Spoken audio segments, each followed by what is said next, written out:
grateful for the many mentors that I've had in my life. I'm grateful for my parents.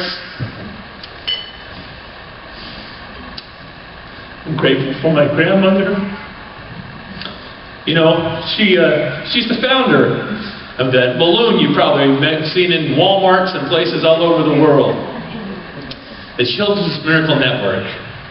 I served as youth chairman for many years with my brothers, and you know, people ask me sometimes in interviews, why are you so positive? You're an upbeat person. Where do you get your inspiration, your happiness from? And I said, I think it's from those kids.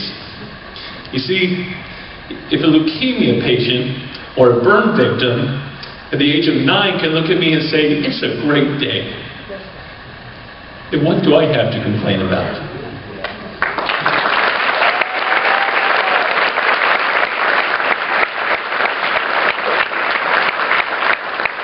I'm honored to get an award that Elvis Presley got.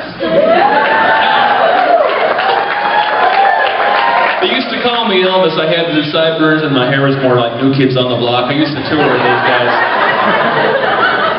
But he was a dear friend of our family, and he saw how my father and uncles treated their fans.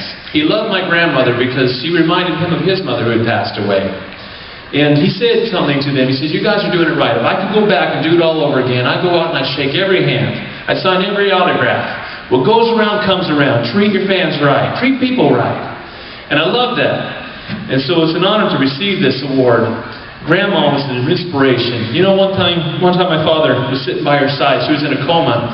And she came out of her coma and she reached over to his hand and grabbed it and said this.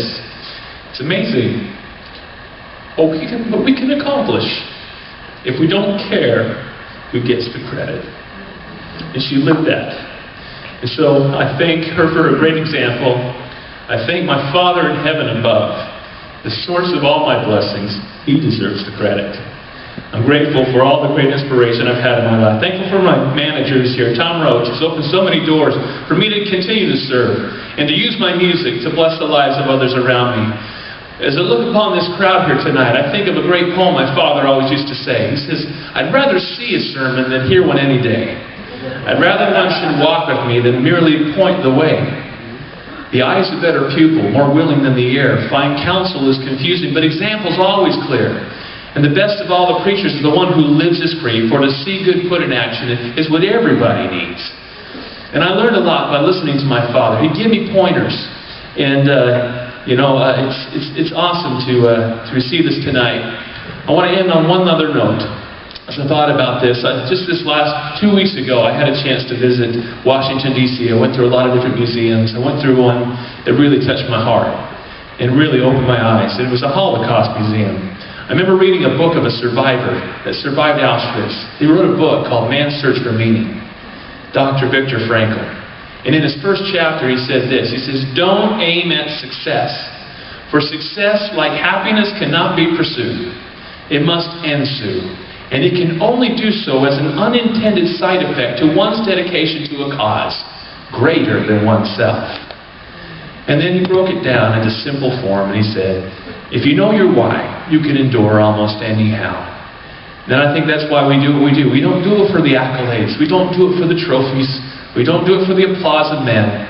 We do it because it's bigger than us. Like John Cena put it, those kids are his inspiration. They're his heroes. And I'm looking at a lot of heroes in this room. Thank you for setting such a good example. Thank you for welcoming us, these 10, into your family, the JCs. We're honored to be part of such a great organization. And in honor of one of your past recipients, I have to honor him by saying these following words. Thank you very much.